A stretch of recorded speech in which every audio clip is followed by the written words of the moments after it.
What's up, G Money? There we go. Good morning. It's my first day. It's my first day with computers and the internet. All right, BJ. BJ. Beej. Happy Thanksgiving Eve. No such thing, but Yes, there is. There's no such thing. Is this still the biggest party night of the year? I'm partying. Yeah? Yeah. It used to be like when I was younger, in my youth. It was a big party night. Kids come home from college. Everybody's off tomorrow. Everybody's going out. You still do it? No. Not I'm because too I old. have to. If I want to, I will. But I'll do that any day if I want to. You're like, I'll do what I want. That's right. Where did you used to go when you were younger? Like if you were like 20-something Joe out on the town, where do you go party? Where would you have gone? I don't like being in public spaces with other idiots, so that's not my, my Listen, you could definition just of say, fun. I didn't have any friends and I stayed home and Yeah. studied. So I totally looked into quantum mechanics at the time.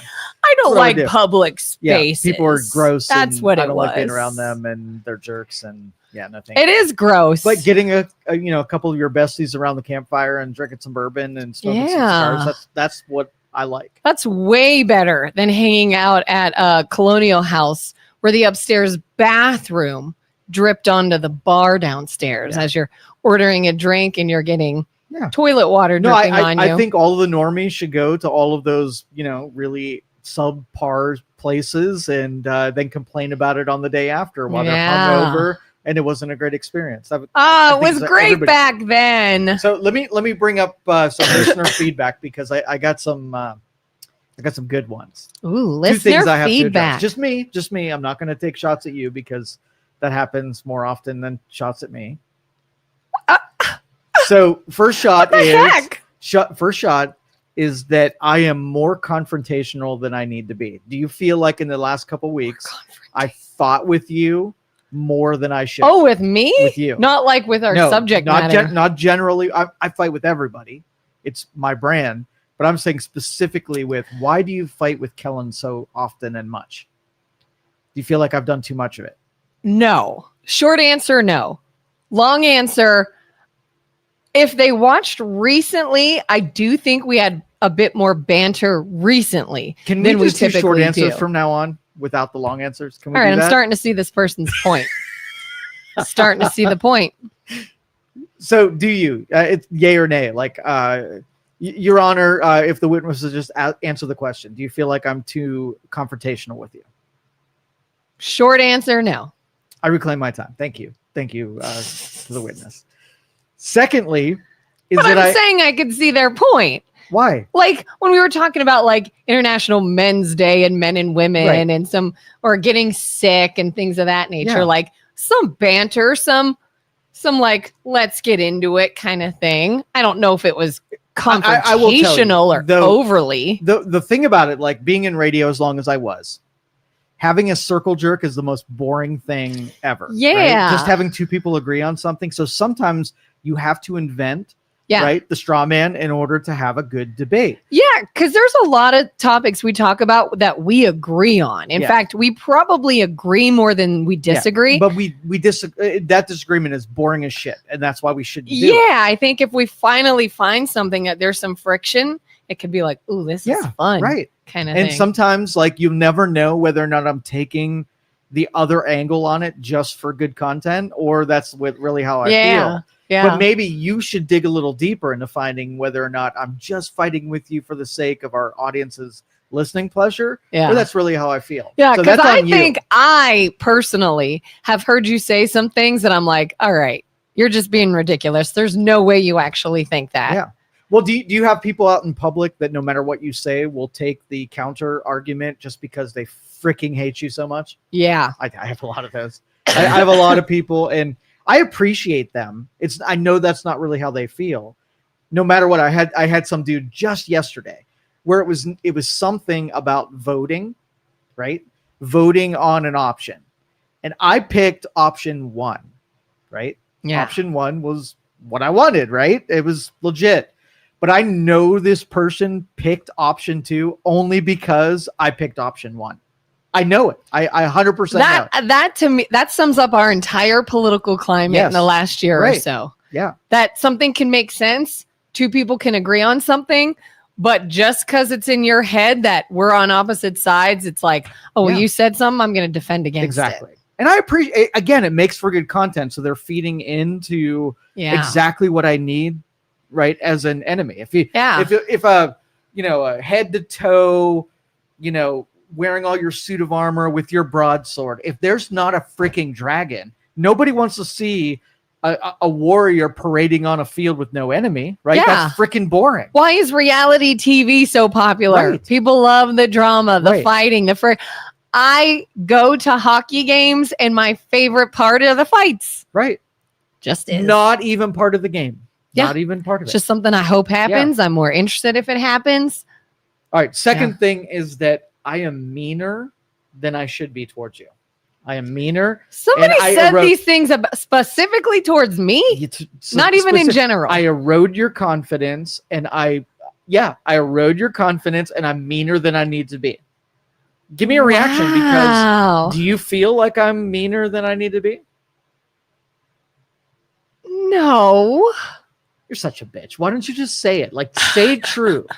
I'm meaner. Just say it. First of all, let me say this. Yes. I appreciate this viewer's concern. Let me just say that. Right. Thank you, They're viewers, looking out for you, for your concern. I really appreciate that. If they're like, lay off, Kelin, you're being a jerk. Right. Thank you for that. Right.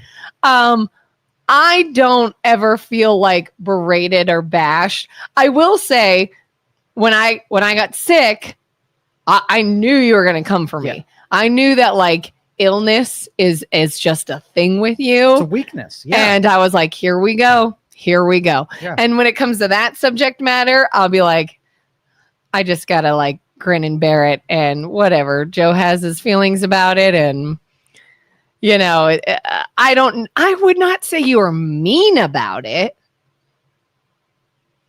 Maybe passionate about it. Okay. I'm like flooded with memories. Maybe a little mean. Okay. Maybe can be mean. Okay. Meaner than I should be. Like, there's an appropriate amount of mean that is justified and reasonable, right? Yeah. So if you and I are going to battle together and we're both suited up with our broadswords and you get your period and all of a sudden you can't defend me, like, I'm going to be mad and mean about it, and I'm going to undermine you, and I'm going to make you feel guilty that you did something that, really lowered the value of you being around me, right? That's reasonable.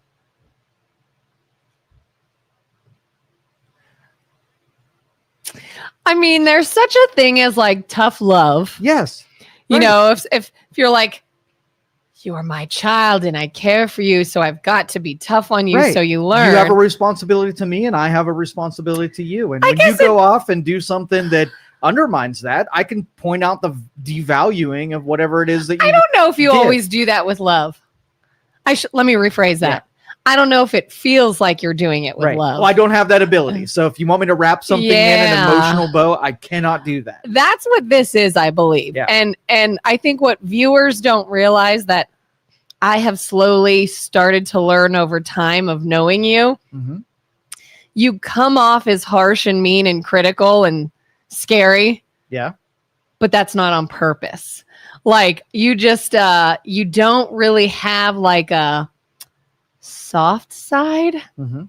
To see you in a posture of caring, empathetic, kind, loving, nurturing mindset is not something I've never seen, but it's rare that it's done in a recognizable way for us normies. Right. It's just expressed differently. Like, if we were in that field with a dragon, who would you rather have? Some soft person that needs you to stroke their penis in order for them to come to it? Or do you want a warrior that is a badass that's going to help you destroy the dragon?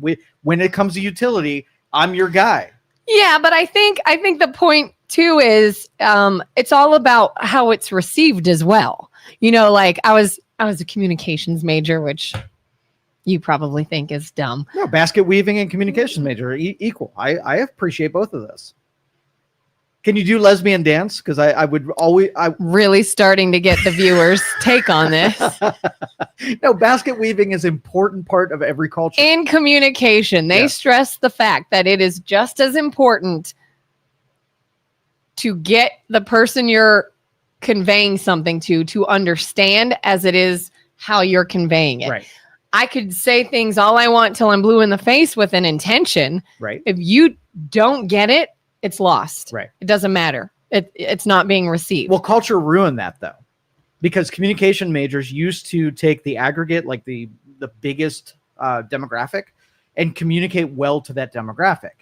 When language was bastardized and it became more about your wokeness than logic, well, they put me on the sideline. Like, I know where my skill set is, and it's not making you feel good about truth. Now, if you have a bad relationship with truth, and if I tell you it's going to make you feel bad, I don't care. I'm not catering to the needs of the people who want the illusion at all. Have you ever heard of the 5 love languages? Yes. Why do we have those? Why would somebody use someone's love languages? Yeah, to manipulate. Wow. Yeah. Wow. That is to manipulate. That is the definition of manipulate. Let's try this again. Yes. Okay, let's go with that. Let's go with manipulate. Right. I want to manipulate you into feeling like I care for you. Right. That's untruth. I would use some. Okay. No. So if we have to go about this a different way. If you don't want a hamburger, but I know I can manipulate you by putting the flame broiled on the screen and maybe wafting smells at you to want a hamburger, I'm manipulating you wanting a hamburger. That's what marketing is. It's manipulation. Right. So like, you don't care about gifts. Don't care about gifts. Let's say your wife loves receiving gifts. Yes.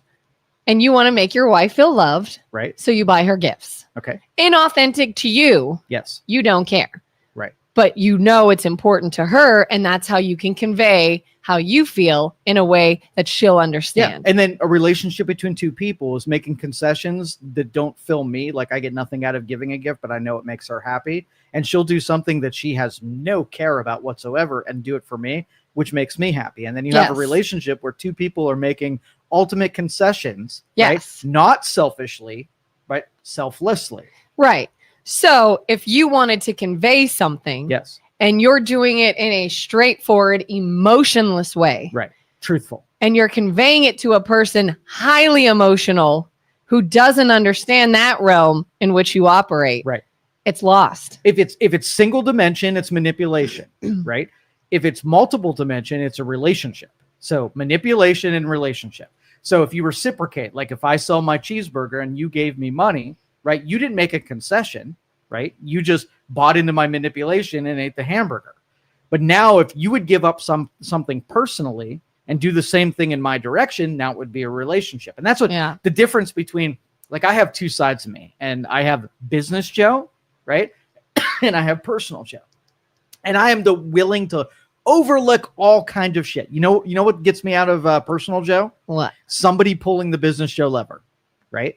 Ooh. Not a recognition of that I was doing something that was incongruent with my beliefs for the sake of you. And the minute that you go on some kind of like script and it's all business for you, then I just reciprocate in the same way. So you have the ability to go back and forth between a relational like match their energy. Exactly.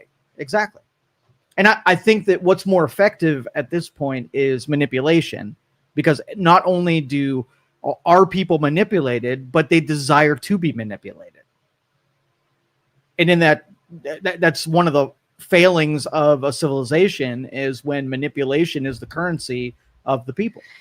Yeah, and I think you have to learn people's currency. Like there have been people in my past that I thought deep down didn't like me, right? Because they were always like spewing insults and joking and saying like mean jokes, shaking jabs at me.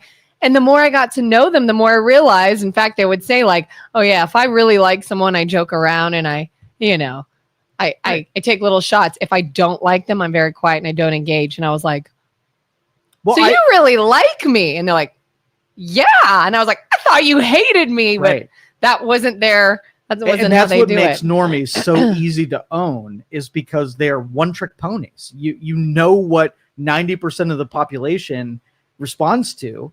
And it's so easy to manipulate through them, especially if you don't give two shits about the person on the other side of the arrangement. Like, would you say, are you the type of person that, would you be like, Kelin, if I were no longer harping on you, giving you these guidelines, telling you how you're screwing up, saying all these quote unquote mean things, you're like, I just gave up. You'd probably be like, I've given up on you. She doesn't love me. I don't. Yeah. She does not showing affection in my direction. Our disagreements are what I value. And, you know, I've already stated that, you know, you come from a place where I think you're a reasonable, good person. So everything that comes out of your mouth is coming from that end. So anything you say, it's not like you said something mean to me that disagrees with me, and all of a sudden I feel like you're not a good person anymore. I already know that you're a good person. So anything that comes out is just an expression of what we have fun with on the show. Because there's been a couple times, probably not on the show. Excuse me. Gross. In real life, where you've said something, and I can't think of a specific example, but I know I felt it. You said something, and my gut reaction is like, I'm shutting down. We're done. Yep. Like that cut, and I didn't like it, and we're not cool. And then I instantly thought about it, and I went, all right, how would Joe have actually meant that, though? There's how I took it. Perfect. And then there's how I'm sure what do I know about Joe? Here's what I know. Here's my experiences. That wouldn't line up. For him to like actually try to hurt me is not in his character. Something was lost in translation there. And then I have to go back and be like, I'm going to give you an opportunity to say that differently. So what Lee said is, why can't people agree to disagree? And you just answered that question. So let's just say I'm going to have a debate on Monday about universal healthcare single payer systems and philosophical differences. Two different people. I'm going to claim that I have the upper hand because I mastered mathematics, and the other person that's going to debate me, right? I can either say they're stupid, they don't know mathematics, or I can extend to them that in their heart, they have something, the reason for feeling the way that they do. I'm going to give them benefit of the doubt that it's coming from that place, not just an ignorance of mathematics, right? Yeah. And that's the beginning of a debate where not only you can agree to disagree. If you think we should kill babies and I think that we shouldn't kill babies, like, you're going to say a lot of things in your department, and it's not you personally that is saying those things. If you say, well, I'm a single mom who wants to put in their career and a baby's just going to be get in my way and my prosperity, you're never going to be able to realize because of that decision. I'm going to want to say a whole lot of things, right? Yeah. That you're stupid and you're making bad decisions, and you know the consequences of those decisions are X, Y, Z, right? And then we're just going to have an impasse and say, okay, well, I believe that you shouldn't kill babies. You believe you should kill babies. You know, let's both live and let live, right?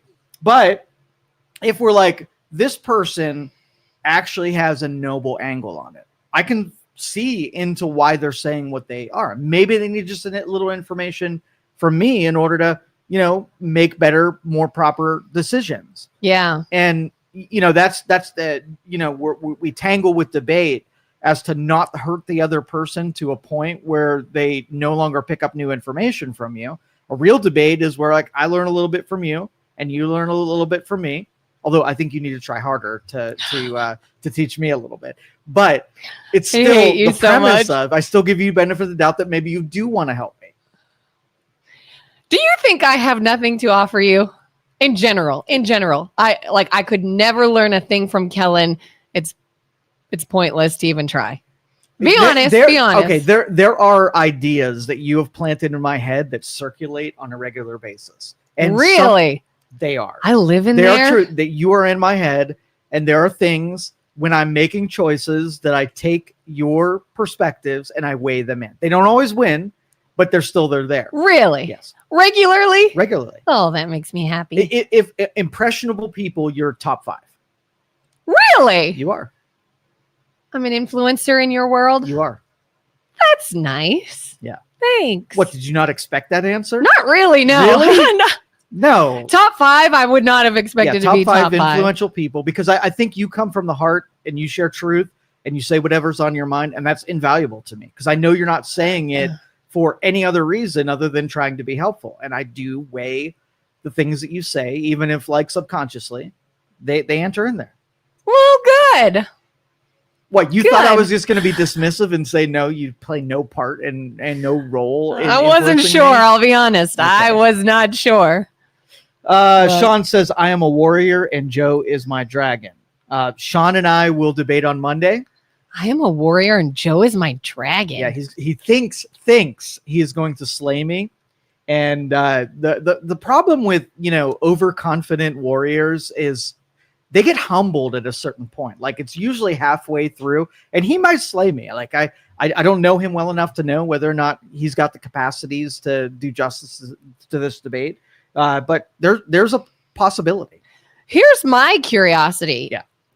Does he have the capacity to begin a war and stop if in the middle of the fighting he realizes, oh my God, we're both warriors? That is the big question. You're not my dragon at all. And that is how I foresee this going down. Okay. Because he is an empath. Okay. Empath, if read literature, and what happens in the hero's tale of an empath? What happens to the empathic hero? Every single time. It's in literature. It's in human biology. What happens to the empath? I don't know. What happens? Okay. It's tragedy every time. Every time? Every time. Unless in what? Every time? Yes. Okay.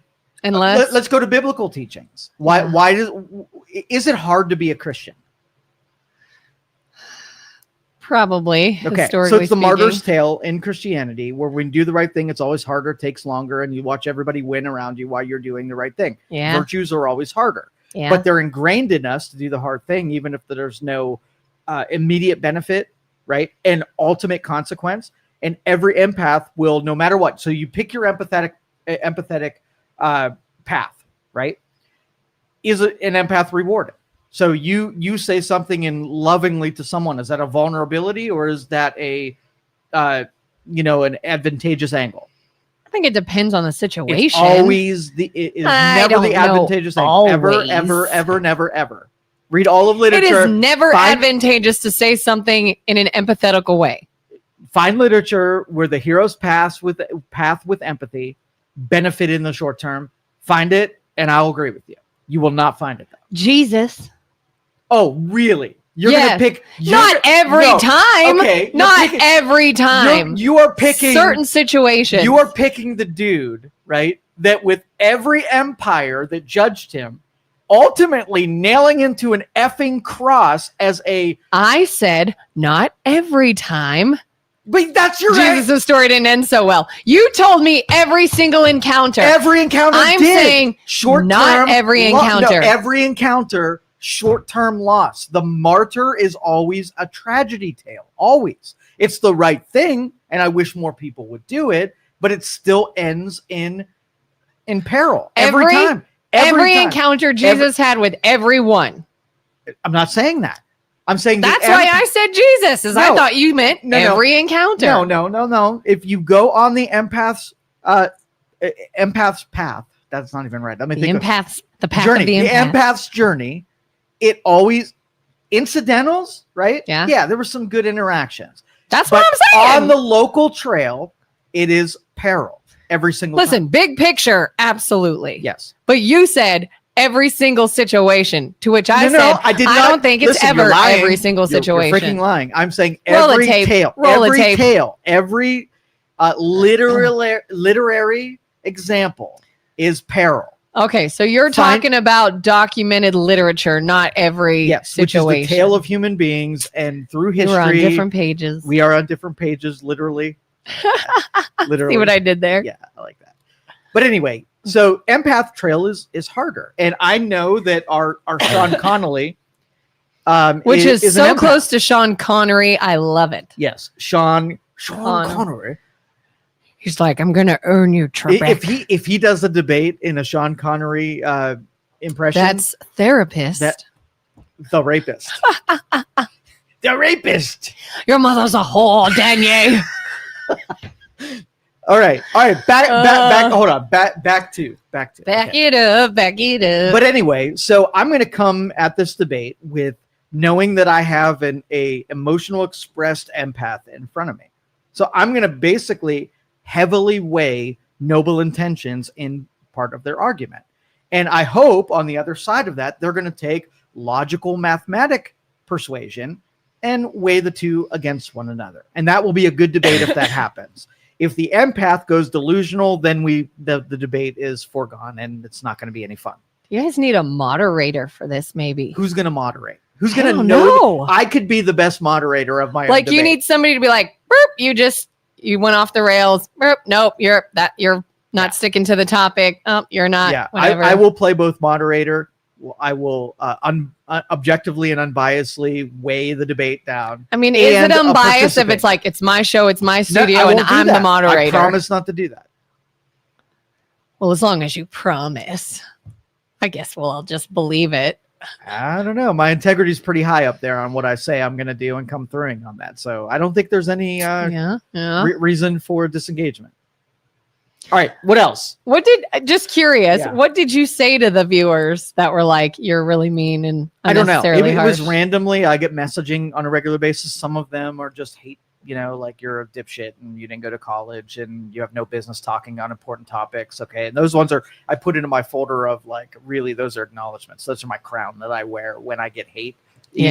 Just because, not somebody that I would want to debate, but it's good that they were able to levy with their feelings towards me. I feel like they got it out. I heard an expression recently. It said, don't take criticism from someone you would not take advice from. It's true. And it's like, why would I care what you think? Yeah. But I don't like, I don't even weigh it to that level. It's just something that I know somebody was upset in that moment and they were able to email me and get it all out, knowing that their burden has been lifted in that moment. Carter said Emma Lobros can moderate. That would be funny. No. Here's a good example of where I had to calm myself down and start thinking rationally. Yeah. Yesterday. Yeah. When Emma Lobros were like, we're not allowed to talk to Kelin. Joe says we're not allowed to talk to Kelin. I was like, what the? Why? Oh, I'm not valued? Okay. I'll go play somewhere else. Nobody cares. I guess I don't have anything to say. Don't talk to me. Don't engage. I'm not important enough. And all this like spiral. And I was like, I'm probably being dramatic. No, Maybe. Emotional empath. I wonder if I and spiraling in the worst case scenarios. I couldn't think of maybe took that out of context the wrong way. Yeah. And that is why the tragedy tale of empaths is so predetermined, because no matter what, you will think worst case scenario every single time. It's what you do. I mean, that's what we see on the internet. Like I had mentioned too, like I got called racist because I said something, or I got called this because of this. And there's no context. There's no full sentence. It's just, I hear this much and I'm going to assume this much. I think everybody does that sometimes. Except you. What? Except you. No, I don't. I'm totally logical. You've never heard something and instantly been like, what the? And gotten mad and then been like, okay, let me give them the benefit. I think I take exception to untruths. Like if somebody wages an untruthful war, I will feel obligated to share what the truth is. And there's injustice everywhere. So it's not like truth gets to win in all places. But I feel like I have to share what the truthful thing is. Even if it's a futile situation? Yes, more so. Where you're like, this is me wasting my breath, but I'm going to say it anyway. Right. And there I don't have to find utility in sharing a truth because I just can't let it go. And that's just a personal hang up with me that I can't get over untruth. Can't. So like if you're at family gatherings for the holidays and someone's got a wild view, do you have to be like, not in that thing. I can't let this go. Untruth about something that either undermines me, impugns me, challenge my integrity, anything that's at me, cool. Like I'll come at you. Like I'll rip your throat out. But if it's something like, I think illegal immigrants should be in every town and every city, and they're not coming after me, like that's just your opinion, and I'm cool with that riding out there without saying, it's probably a pretty bad mathematical idea. And, unless I really want to have a debate with them. And then that kind of opinion I'm interested in because I want to counter it. I want to throw something. But most people don't hold enough opinion that has value enough to even have a debate. Yeah, I mean, I've seen things online. People would come at me and say things, and I know it's not true, and I want to fight back. And then I think, why waste my time and energy on someone I know can't receive logical information? Right. They won't ever hear truth. Right. They're going to say that regardless. They're going to feel the same way after that conversation they'd gone into it, and that's fine. So I'll just go to my own thing. Everybody's entitled to their opinion, even if it's wrong. Yeah. All right, politics. I do have to. Last week, or maybe it was Monday, I don't even know. But I said that Doge was disbanded. It was really not. That was an article that was published in a media source that said it was, and it is really not. Okay. So I had to correct the record, and I said I was disappointed, and I am still disappointed, but Doge is still part of our government. But are you a little less disappointed that they're still around? Yeah. Yeah. So we'll talk about like SNAP, right? SNAP was a big thing. Government shutdown meant that people didn't get benefits. So the government's like, here's what I'm going to do. I'm going to basically take the whole project and make you reapply for that project, right? Do you think people are on SNAP that don't need it? Yes. All right. You're a 40-year-old person. You have no disability. You're a felon. You get $400 a month for food. Yeah. Right? And you're pissed because now you have to reapply and basically prove your case as to why you need taxpayers to say, here's your food. Yeah. Right. And do I feel bad? Like you as an empath, take the empathetic. You have a dude that's just had it good for a little while. $400 isn't a lot to go to the grocery store and buy meaningful. But if you're, living in your parents' basement and you get $400 worth of food, you can make that work, right?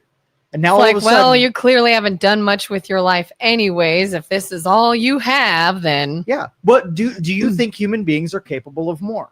And do you think a system should support people being uncomfortable when they take, human supremacy, what we're capable of, and squandering it by just getting by, right? Yeah. And I think that's a big injustice where that dude could be doing a whole lot more using his body or his mind or whatever he can contribute to society.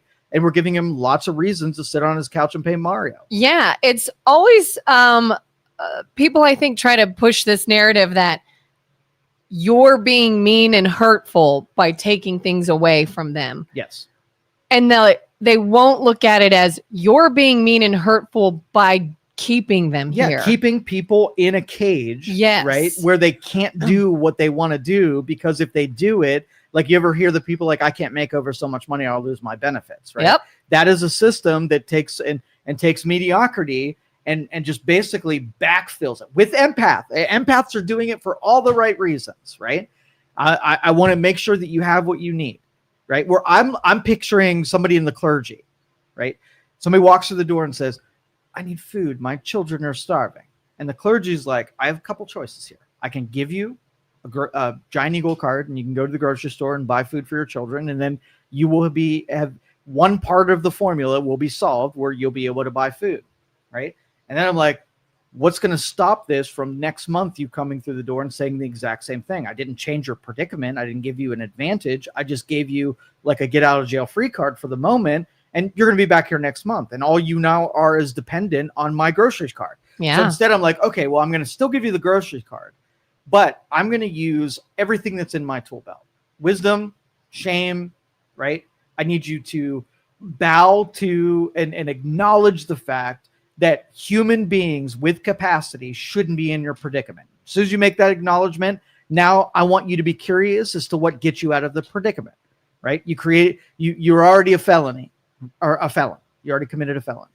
So do you have the ability now to not create more felonies for yourself? Because even if it's bad right now, it could get worse if you're doing all the things that create felonies. Yeah. So we're going to have a little discussion and say how the felony happened. And you served your term. You did whatever penance that you had to do. What's the likelihood that you're going to create another felony? You're at home. You're not working. You're bored. You're hanging around a bunch of people. You don't have any of the wisdoms that keep you on a good path. What is your path? You want to buy things, but you don't have money. Right. And so like the likelihood that you're going to become a deeper felon and get more benefits and rewards for a culture that rewards felons and bad behavior means that you're probably going to do more, and you're going to need a bigger gift card next time for Giant Eagle to buy your groceries. So I want to intervene, and I want to tell you that you're a schmuck. You're making poor decisions, and show up here every day. We'll read some of the Bible, and maybe you can impart some wisdom with, what humanity has leaned on for all of every civilization. Yeah. Oh no, then it's the pushback. Well, why would I look there? And do you know what Christians have done? And do you know all the evil things done in the name of the Bible? And it's like, just say okay, well then keep being a screw up. Yeah. And it's really this. If wisdom survives more than 5 years, it's real wisdom, right? How many years has the Bible been sort of like a cornerstone of civilizations? Here's the test. Let's just say you brought a bunch of people who knew nothing about the Bible and they have no idea why they shouldn't read into it. If they just read it, would they be better or would they be worse? Right? And for a majority, they would become better people that helped other people and looked outside themselves, and there would be true wisdoms that would be imparted on them. And if you have the right clergy in front of them, they can interpret what something they don't understand in those wisdoms and figure out, like if you ask the clergy, should I do X, Y, or Z? Have you ever sat down with a priest, pastor, or anything like that? Yeah. And have you ever gotten advice where like, man, they're putting me on the bad path? Have I felt like they put me on a bad path? Yeah, ever? No. So they didn't tell you to go in and create genocide against another Maybe people. You should just lie, cheat, steal. And they're never going to say any of that kind of stuff. So let's just say by default, if we put you into that deal and we give you some, oversight with someone who knows what they're talking about, will you be made better and a better contributor to society? The answer is yes. Right? Yeah. And if we didn't do that and you had no wisdom, you had no influence, you had no shame, and all you did was collect the check, where would you be? Like, I'm taking the biblical one over the, moral secularism every single day. Yeah. And I think people don't even realize, I think someone who doesn't know would think, oh, well, they're just going to tell me, I don't know, some magic man in the sky said to do this, so I should do it or I'm going to hell. And it's like, they're actually quite more logical than that. They actually say things that make sense. Right. It doesn't all have to sound like fairy tales to work out and be applicable, I guess. Right. Unless you want to disagree with it, and then you take the wisdoms and you try to impugn it. You do the whataboutism about, if I said, hey, I want you to save 10% of your income and put it in your own account and save for a rainy day. That's wisdom, right? And if you're open to the wisdom of saving 10% of your income for a rainy day, you're thinking of all the good things that come out of that. If you don't want to do that, you just want to disagree with it, you're going to be like, well, what about this? And well, what about that? That's a person that just doesn't want to do the thing. And they're tantruming like an 8-year-old that doesn't want to do the thing. And they're pointing out to you who's using all the wisdom and it's working out for them, but they really want you to disbelieve in it. They're trying to get in your way of your faith and belief in the wisdom more so than they really have mathematical objection to it. Oh yeah. They want to argue about what my source of this wisdom is rather than the fact that wisdom's the same. What you should do and shouldn't do still makes sense. It doesn't change the wisdom. Doesn't change it. I'm still on a better path than you are. Right. But you want to argue about where I learned about this path. Right. you know? You want the spaghetti monster. And honestly, there's a couple people on this planet, I would say maybe 2 or 3 that I could think of, that will throw the I don't believe in any spaghetti monster in the skies thing that tells me what to do. Right. There's only 2 or 3 that consistently apply that to everything. Right. But everyone else who takes that angle, I can figure out a whole lot of spaghetti monsters in the sky, like climate change and dark energy and quantum physics, where you have to have a lot of faith of things that can't be measured and you can't prove, that they're willing to believe in spaghetti monsters in the sky sometimes if they agree with the spaghetti monster. This is so interesting because I've started to go down this rabbit hole online of videos about atheists that have become Christian. And I'm just like, oh, why? Why? What changed? What, and these are scientists and researchers that for years have looked into evolution and biology and the study of the universe and matter and all kinds of things. And it's like, well, the inner workings of so many things. Why would you suddenly change your mind? And some of the things like the idea of you cannot make something out of nothing. They can totally explain how a cluster of cells can evolve into something. Sure. But nobody can explain where the cells came from. Like these cells made these cells made these cells. Got it. Where'd the first ones come from? Like you can't make something out of nothing. You can't just have this. And so that's mind blowing as to then it's like, well, then something did this, something. And it's like, all they want to say is, well, it's a different something. We just don't know yet. Could it be this? No, definitely not. Well, what do you mean definitely not? How can anyone be so sure?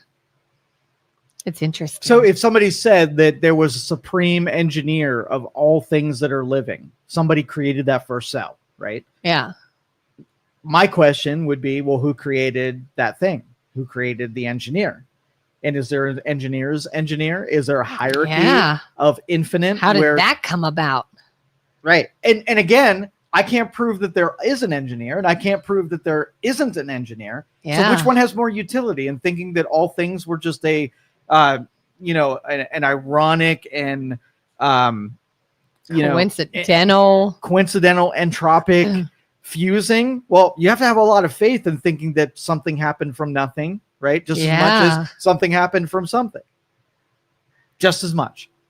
Yeah. Doge has officially been disbanded, and the max amount a single person can receive on Snap is $298. That is beautiful. Wow. Beautiful. And anybody who is capable of working should go find work. $298 a what? Month.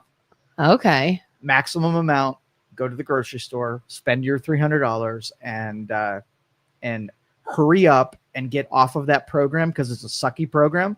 The suckier it is, the more influence you have to go out there and replace it with something that exists. I'll tell you, it's out there. And I hate when people do the all or nothing. Like, oh, you don't care about people and the elderly and the disabled. Not what we're talking about. There are people in our society that truly need help by all means. We're talking about the ones that not only are able, but it's crippling them to make them think they're not. Right. Like I know some people that are on assistance that are truly depressed and just, there's no life. Like, what do you do? They don't do anything. They don't go anywhere. They don't have relationships. They're depressed. But they need it. And it's like, oh my God. Like, do you know how much better your life would be if you weren't stuck in this rut that you think you're stuck in? So let's just say Kelin gets to be the wise one, right? I'm going to put you as the auditor of all people's lives, and anybody who's stuck in a situation that has been reinforced and reminded that you're a victim and you can't help it and the world is mean, you're never going to get a job, and the formula is stacked against you. You're never going to get ahead. And then Kelin gets to come in and say, hey, listen, I'm a breakout here, right? I am making dreams come true and things are possible. And I can see things that you can't because of all those dipshits who told you that you're never going to get ahead. Well, start talking to me. And what we're going to do is we're going to take your life, right? We're going to put it in a barrel and we're going to shake it up, right? And anything that we pull out of that barrel on the other side of this is the stuff that you choose to bring forward in your life. So if we look and say you play video games or you like to do meth, right? All of the things that you can't make a really good argument for how that's making your life better, if it's a coping thing or it's just because you're sad or it's keeping you in that place, I'm going to pick you up. I'm going to put you on a covered wagon, right? And all you're going to do is against your will be put in the backseat of that wagon. And when you're done, you're going to end up in a place that there's no familiarity with. There's no video games and there's no meth. I'm going to put you out in the desert and I'm going to basically appeal to your biological survival skills. You're going to get up. And do you think that your life is going to be better if I look in at you? If you're not dead, you might die. But if you're still alive in a year, if you're better off than when you were convinced that there would be no change. I guarantee when you're pushed into it against your will to go to a different place and you are now free from all of your decisions that were back in Ohio, right? Yeah. Your life's going to get better because now if you bring a new choice into your life, it's on purpose. Yeah. Right? Unless you're a really stupid person, which I do believe that stupid people should die. I mean, that's just I do. Evolutionary biology says that stupid people shouldn't be breeding and creating more stupid people. And the only way to undermine that mathematics is you got to get stupid people out of the gene pool and allow smart people to breed and stupid people to kind of phase themselves out. Would you group into the title of stupid people? There are those I have seen that are using the system and benefits out of this idea that they truly do enjoy the laziness, the getting one over, the cheating lifestyle. I believe in biology, right? I believe in biology. And when you remove all of the environmental factors, that when someone is put free from all of those influences, they will act as human beings, even if they had different experience when they were back in Oklahoma. Now they're in Utah, right? Okay, so you're saying like I can think of someone that is, if they're what we would look at as lazy. Yes. Well, I don't want to go to work. I don't want to get up early. I like to sleep and do whatever I want. I don't want to work for something. I want it to be given to me.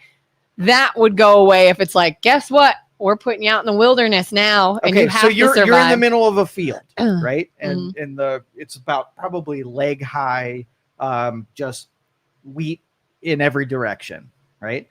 And your senses kick in that says like, I don't have any protections. I don't know what's on the other side of this field. I know what's lurking as dangers in the grass, right? I have to go to my primitive sense of survival and say, oh, I got to live. And then you spot like a mountain lion on there, right? Now here you got two choices. You got to be like, I'm just going to lay here. I'm a little too lazy. Or my primitive senses are going to kick in and say, I don't want to die, right? Yeah. And the mountain lion wants me to die because they want a meal. I have to invent survival mechanisms that are at my disposal, and I got to figure out how to survive. And it might be run, it might be build a wall, it might be fashion some kind of, primitive weaponry or whatever. But you will figure it out when there really wasn't an option to just be lazy. The only reason that lazy is an option is because the environment suggests they that can is get an by. option. Right. There's no, it's not in that formula to be lazy. It's like, I'm just going to take a nap when there's a mountain lion right there. Yeah. I mean, two different modes of thinking for, everyday people today. I have to get up. I have to get ready on time. I have to get to work. I have to pay my own bills. I have to get my own food. This is survival. Yes. That's all I know. Right. Whereas someone's like, I don't have to do all those things. I know it will be given to me. Right. And when you take that option off of the table where, when I'm taking you on the covered wagon to a place that is completely foreign in every way to you, now I've taken all of those accommodations and conveniences away from you. It makes sense now. Right. Yeah. But if I have to do attrition where you have to cut out conveniences that was your crutch as to why you weren't able to afford your own groceries. So, okay, let's use some math here. So my 40-year-old dude, 38-year-old dude receiving $400 in SNAP benefits to be able to pay his groceries. He's going to have an argument that says, well, if I don't have that, I'm not going to eat. Right. What as a human being? So you take the allotment of 30 days, which is 1 month worth of working. Right. Or let's do 20 days. 20 days, I'm going to challenge him that says, what your capabilities do you have right now that can make greater than $400 in the next 20 days? So how many dollars would you have to make per day over the next 20 days to get greater than $400? Don't ask me to do math. Okay. So let's do easy math. Okay. Let's do 10 days, right? Mm-hmm. If you did 10 days and you had $400, what's 400 divided by 10? 40. Okay. $40. Yeah. And now let's cut that in half because now we're talking about 20. So 40 cut in half is 20. So $20 a day over 20 days is all you have to do. Can you think of anything that a felon that's kind of lazy yesterday, that has lots of reasons and excuses for victimhood, could you go out today and make $20? Probably. What could you do to make $20? $20. You'd probably do I don't know, some yard stuff for people. Landscaping, lemonade stands, some home improvement, if you have any kind of skill sets whatsoever. Yeah. Do you think it is asking too much that rather than just get a check that comes in, to go out 8 hours a day and try to put together $20 a day? Could you try? Do you think most people most people could try? Most people could try. You know what else I've even heard people can try? Like Gary Vee had this idea, not to go down a tangent, but quickly, is now that we're in this age of online and like marketplace on Facebook and things of that nature, he's like, go to a thrift store, buy some cheap item, fix it up, and sell it for more. Yeah. And he's like, easiest way to make profit. You have an infinite amount of possibilities of things that you can do. That might be one of them. Lemonade stand might be one of them. General labor might be one of them. There's infinite amount of them. So for you to say, I can go out for 8 hours a day and survive, right? And create the instincts that allows me to conjure up imaginative ideas in ways to at least be better than I was yesterday. Yesterday was $400 a month. Today is whatever I decide and the decision I make. So you might go out and do a lemonade stand and make $1.50, right? Yeah. Not enough, not as much as you were making. Thank you. So the next day, you're able to go out and do a completely different thing. And in the pursuit of surviving the lion. The lion is the food that you don't have. And you get to invent ways of not dying to lions if you're put in that predicament, if you put yourself in that predicament. Yeah, but people are like, why would I? Why would I if I can just get it and not be in a predicament? So what do? Then take that away. That's it. But it's incumbent on the person that takes it away. So you go to the zoo and it says, please don't feed the flamingos, right? Because they're going to get dependent on your food, right? Now all of a sudden you're like, fine, I'll listen to it. We shouldn't have been giving flamingos, right? And then you decide to bow out. Now you're doing the right thing where you're doing the wrong thing. It's unfair to the flamingos who've been getting fed by you. They lost the instinct to be able to provide for themselves. Yeah. Now it's incumbent on you because you broke them to then describe back to them how to survive as a flamingo that doesn't get fed by the people at the fence, right? Yeah. So now that's your consequence, is now that you broke them, you need to fix them. And to all those Democrats who use victimization to buy votes, it's incumbent on you to then change what you say and teach the people that you enslaved how to survive again. Yeah, that would only predicate on the fact that they actually care and want to help people, though, not, well, I need them to be there for me when I want to come into power. That's Republicans' job, is to then be the pushback that says, you broke it, you buy it, right? That's yours, not mine. I would have never convinced somebody that the reason they're in their position is because they're black, or because that they grew up in poverty, or because that they're of certain religious persuasion. None of those things fit. You have people that every race, every ethnic group, every religion that are prospering. So I either got to convince you that you can't do anything about it and you believe me, and so you play video games and get sad and are a waste on society. I push back on you and say, no, that doesn't fly. You were wrong. Admit it and go fix the people that you enslaved. Free our people. Yes. Patricia says, I literally saw with my own eyes and heard my neighbor tell her able-bodied children how to apply for food stamps when they were nearing age 18. I was stunned. Oh yeah, I've heard people say things like, I need to hurry and have another kid before I lose my money. Mm-hmm. I've heard a conversation one time years ago, two coworkers talking about how to claim other people's kids on their taxes to get a deal. So who's at fault? The people who are willing to be opportunists about a trough that exists, or the person that lays out the trough? That gives them that opportunity. Yeah. So if there's no trough, then there's no opportunism, right? Yeah. If you lay out a table of $100 bills, you are part of the problem. You might have noble intentions for wanting to do something, and aghast when somebody's taking advantage of something that you really wanted to help somebody in need. Yeah. Right. But it's equal your fault than it is the person that's saying, oh, table of $100 bills. I want one of them. Do you blame them? No. The only thing that you can do is take it away and have the people who caused it teach the flamingos how to eat on their own, period. God, I'm thinking of all these different examples now. But I watched people be shady and sneaky and try to get something for nothing. And it's sometimes it's encouraged. That's so ridiculous. But you probably do it too. All human beings do. If there's an opportunity, so if you had the warring party go out and do your hunting, right? Mm-hmm. And they bring back the food.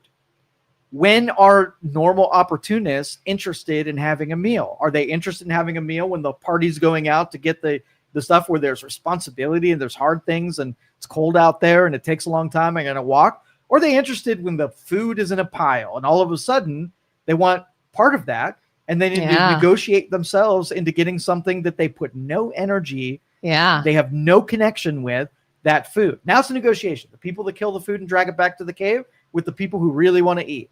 What are you willing to do for me now that you're going to get food that you don't deserve? Listen, it's the you cook, I clean mentality. It's exactly right. Yeah. Negotiation. My husband is the cook in our household. Right. I can't cook. So a person... I clean up. A person that is getting food stamps, right?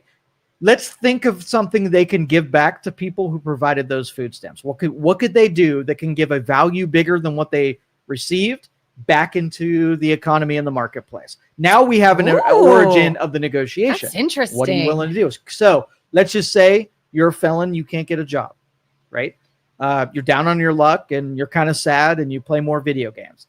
If you went out and did 20 hours of community service as penance for the money that you receive, would that be something that me as a taxpayer saying, hey, I'm Bob Smith, I took your money and I bought food and I'm really thankful for what you gave me.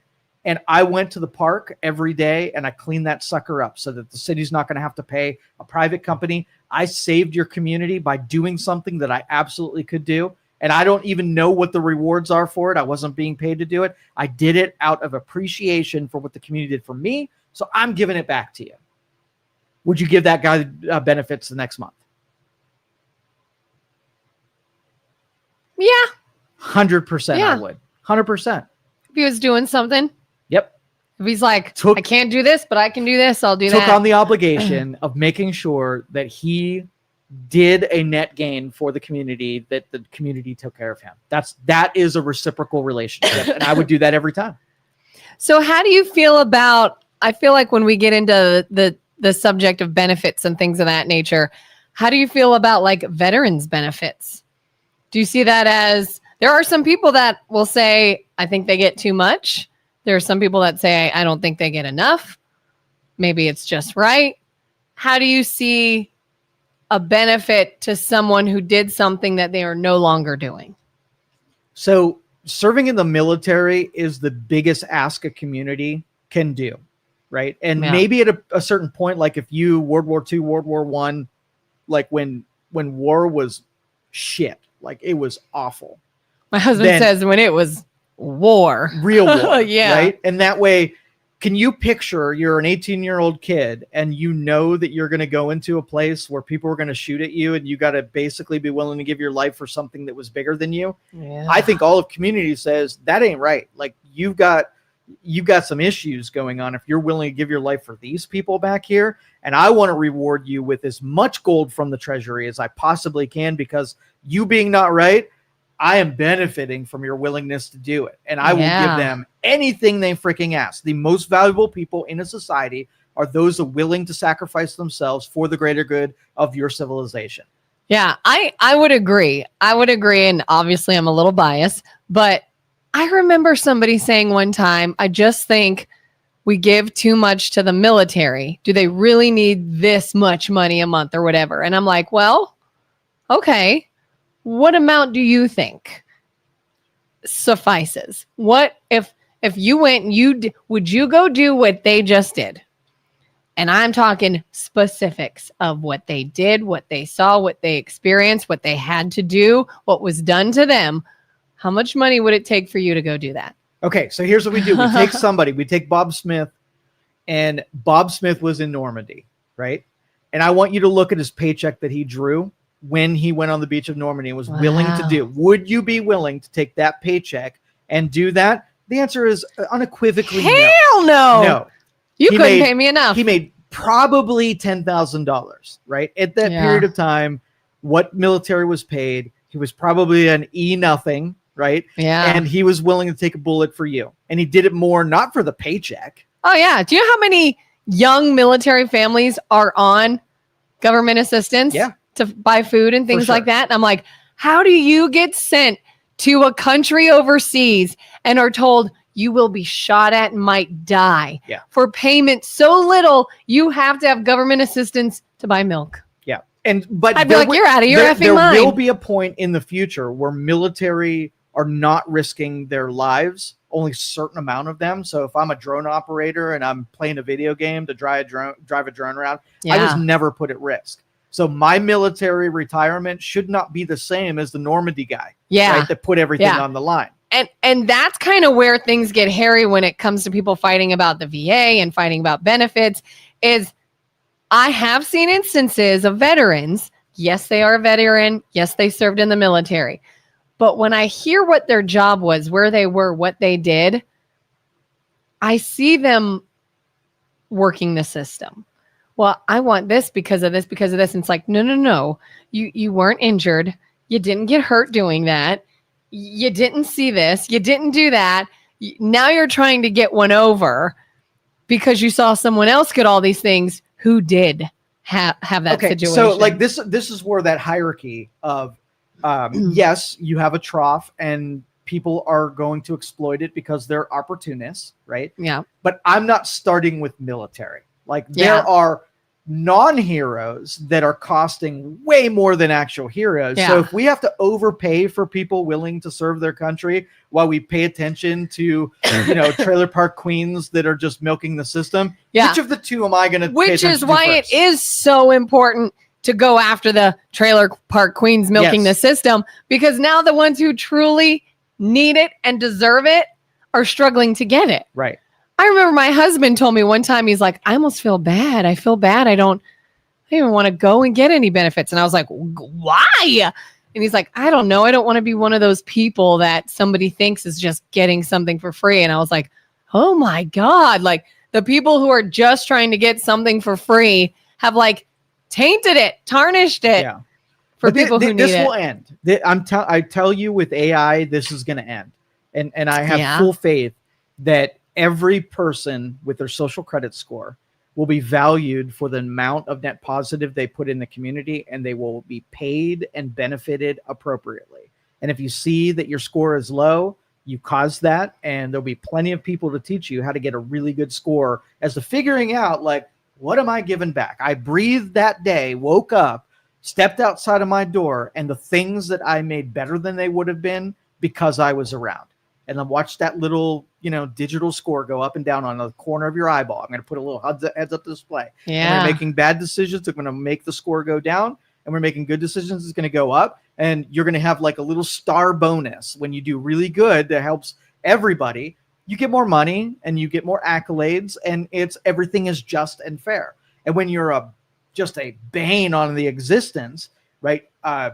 There's going to be a little evolution guy that's going to pop up on the center of your glass and say, hey, you know what?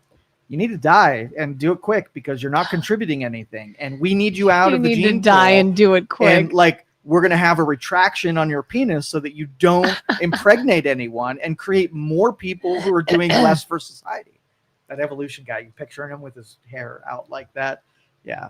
We did Spaghetti Monster. We did. You need to die and do it quick. Do it quick because you are not figured out how to contribute, because the lion of the credit score is about to take you out. Because here's the thing. If you're doing respiration where you're exchanging carbon dioxide and oxygen, right? That's really it. And you're taking nutrients and creating fertilizer for something else. And if that's all you've done in that day to make the world a better place, then you as a meal is more valuable than you as a living, breathing person the next day. And that's just math. And it's how about the ones, because I know this, the only thing you're doing in your day is taking up oxygen. Yes. You contribute nothing to society and you're living off of other people. But you are giving carbon dioxide, which is necessary for plant growth. And then you are outspoken about what everyone else should be doing and what you deserve and what someone else should do and the way someone else chooses to live. And like maybe you're a Christian and that's ridiculous and you're dumb. And so my AI is going to, if you say something like, let's just say you broadcast that out in front of 10 people. Well, my AI will know that you said that, and it will measure your influence on the other people. And if you made their day better, you get actually social credit for influencing other people. But if all you did is make everybody worse, then you're in that evolution part where you're going to need to get out of the gene pool. You're getting kicked out. Right. But I'll give you a chance. I will give you the information that helps you change your ways and gets off of that, out of that trailer, right? And joins the landscape that everybody else is participating in. You can go there. Speaking of AI telling people to kill themselves. Did Jeff say anything awesome on that? Let's see Jeff first. Yeah, Jeff says, there is a Youngstown mentality, though. In many cases, the people around here are hardheads. They are sure that they know what's in another place from what they hear over what they experience. Talking about a mountain lion, I lived in LA for 24 years. I used to hike a mountain near Hollywood, and occasionally I saw a mountain lion. I learned how to literally smell if a mountain lion was tracking me. They don't clean their paws after killing and eating an animal, so the stench is strong. It looks like there's more, but trailed off. Okay, so Jeff has actually been in a situation where there is a threat to your existence. Real threat. And you gotta survive. Real threat. Somebody said something above Jeff. Go up. Oh, there's a few things above Jeff. Tracy says Youngstown gets grant money for poverty, crime, and being unhealthy. Therefore, the conditions have failed to improve. Who would have thought that if you pay for an outcome, that you get more of that outcome? That's amazing. And that's why the church really does things really well when they do it well. And when I was a kid and you had a need, you had 5 families that were no smarter than you that would judge you and made you feel ashamed to be in that position. And that was enough energy to get you to make different decisions. Everybody had, everybody wanted to have honor when they came to the table. Nobody wanted to say, hey, you're doing X, Y, Z and be judged for it. And so you wouldn't do X, Y, Z because you didn't want to be judged for it. So the church was able to use something that would be, a negative thing and turn it into a positive thing by judging people harshly. Yeah. I think that's necessary, where we make everybody feel good about their bad decisions and nobody changes anything. And so long that the outcome was that they were better off for it, then nobody would even argue. But so long that it's a bad experiment. So secularism is a bad experiment. It is. And at a certain point, you got to have smart people who conjured how it would be better if we didn't have these binding principles that kept us trying to do good things, right? We come to good things ends without the Bible and Jesus and theocracy. Like, even though thousands of generations before us needed that, we don't. We're totally smart. People think that morality and being good and knowing how to do the right thing is innate. We just know. How do we just know what's good and what's right and what's wrong? What's good and what's bad? But see, that's one of the predicates for probably 10 different arguments there. And that's really easy to say when you've landed on peaceful times. You don't know what built those peaceful times, so you're very likely to undermine the peaceful times and get back to the dark ages, right? Having great intentions, for instance, we'll use labor, right? What does labor need in order to have, sort of energy behind their movement? Well, good times. If there's no money to spend, what are you arguing for? So you're not going to go up to a startup company that's hemorrhaging $100,000 per month and want cut into that. So WNBA is a great example. Yeah. Losing money, right? Yeah. And the players are all like, we want our share.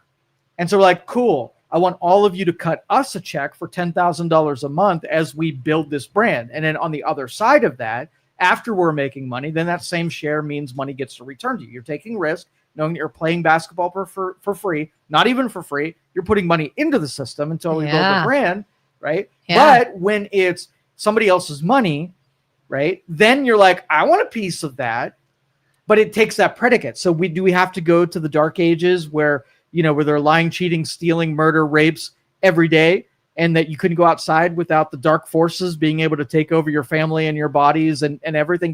Let it get super bad. And you're like, we need theology. We need everybody to feel like we don't kill people because there's advantage in murdering people. I don't know if you know that. There's advantage in killing people. There's advantage in lying. There's advantage in stealing. All of that stuff has really short-term advantage. Yeah. It's harder to do a virtuous thing like, I'm hungry, and I don't want to steal. I'm going to go to work, and I'm going to earn money, and I'm going to exchange it with another person, and they're going to give me food, and then I'm going to be able to eat. That's harder, right? Yeah. More responsibility in that. Sean says, sorry I got sidetracked, so I missed what you said. $298 a month. Ohio has a work requirement, so the taxpayer subsidizes companies' profits while they pay an unlivable wage. Unlivable wage. What is that? An unlivable wage. Yeah. Take me through the transaction where somebody.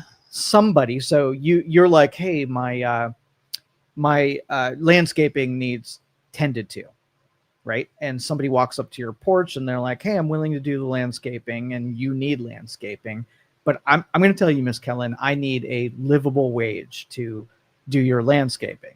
And you're open to a livable wage? Yeah. So when you're shopping landscaping, you're like, I want to make sure that whoever does this has a livable wage. Yes? Yes. So if there was 5 landscaping companies, one was at $500, one was at $250, one was at $100, all being able to do the same thing. Company A says, hey, we're going to pull this off, and we've got efficiencies in our labor, really low end. We're only paying $8 an hour, the minimum that we can. You get your landscaping. The middle one's like, hey, we're going to do a little bit of premium stuff, but we're still on the middle end. And we got the premium, like, hey, we pay all our people $30 an hour. You're paying the bill, same product at the end of the day. You, as the opportunist consumer, are you 100, 250, or 500? Probably 100. Why? Because then I don't have to pay so much for it if they're doing the same thing. Okay, does that help you? Yes. Because then you have money that you can spend in other places, yeah. Right? So it helps you, and you're looking out for you. You're not looking out for livable wages, right? Yeah. So what would $500 person have to say to you to make you choose them? You'd have to tell me that I'm going to get $500 worth of value. She gets it. She freaking gets it. I better have the most freaking amazing lawn. You get it. So it's not about a livable wage. It's what willing consumers that are good-hearted and good nature, willing to pay equal. You go into the grocery store, and what does bread cost? I don't even know. Is it $5? I don't know. My husband does the grocery shopping now. We'll say $5. I haven't done it in a while. Okay. So your expectations are when you go to the grocery store, you give them $5 and you leave with a loaf of bread. You will feel happy, and they will feel happy because they gave you good value. What happens if you go for $5 and every once in a while they cut some loaves or some slices out of there? I guess smaller Now amount. you're like, I got less value for my $5. I've been shafted, right? Yeah. So what dictates what your expectations are? How valuable the product is. Okay. You know when you're getting a good value for a product, and you feel like the $100 landscaping company is a good value because now you have more money to spend. And all the things they say about paying people $30 an hour, you don't give two shits because they're not looking to give to you more value. They're looking to extract more value from you. So what do you do? Sean says your argument has many flaws in it and does not apply to what a livable wage is. Well, what is it? Give me the definition of what a livable wage is. I'm gonna take a jump here because he's a Democrat liberal, and a livable wage is when I get to tell somebody else what to do, right? Yeah. So we'll use Starbucks as an example.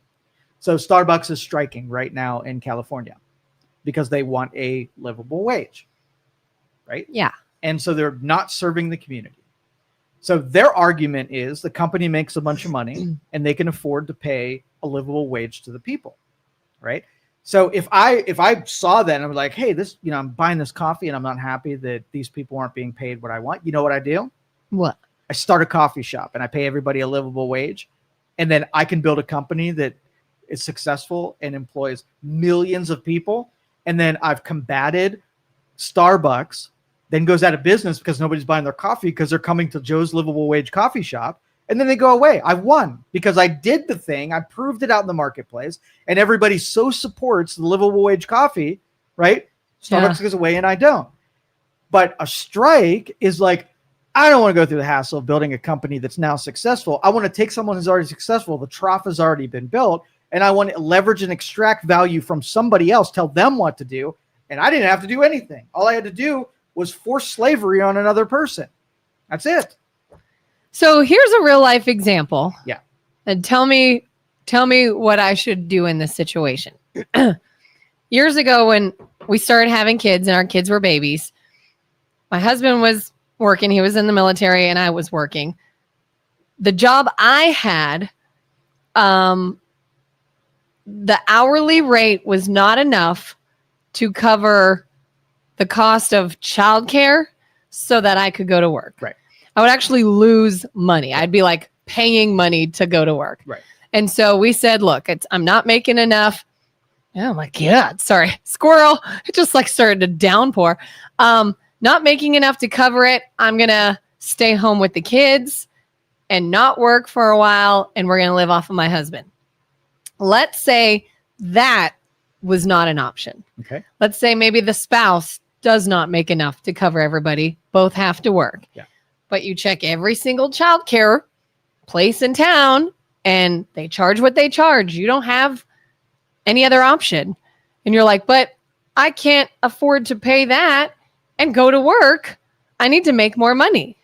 What does that person do? Start a childcare place paying the amount that you think that childcare places should be charging and prove out to the world that that's just a market value on. If you were in that predicament, then there are other people in that predicament, right? And what would you charge? Would you charge less or equal or more?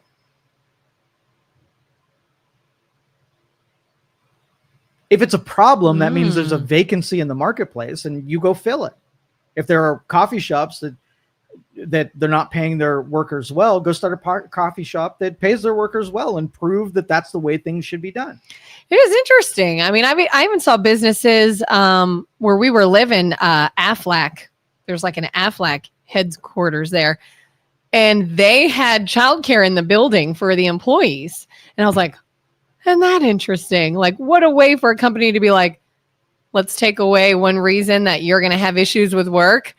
And all the employees, you drop your kid off downstairs and your office is upstairs. That was not a forced negotiation. Anything that is open to volunteerism, where you bring what your good ideas to the marketplace and prove them, and then everybody copies you, that's how you change things, by proving it out. So what if the person's like, well, I studied and worked hard and entered a certain field that is not childcare. I don't want to be in childcare. Would you say, well, you don't have any choice? Or what do you mean choice? If it means telling someone they have to do something they're unwilling to do, if you're forcing something on, that is slavery, and we don't do slavery here in the United States. Like if someone's like, well, I can't open my own childcare place. Right. What else can they do? So don't. So how else can they still work? You're going to have to, the adaptability of human beings to figure out the things that they can't do is what makes us human beings. Normies want to be convenienced, like the Karens of the world want to demand what they think should be and make everybody else bow to them rather than what they think should be. Go prove it in the marketplace and show by example how things should be done. Yeah. So if there's a $20 hamburger joint that goes in place, and I don't agree that a $20 hamburger joint's going to work because it's too expensive for consumers, you go and do it, then I'm like, oh, that was awesome. You put your own funds at risk. You put your own time at risk. You prove something out. I was totally wrong. You were right. Awesome job. High five.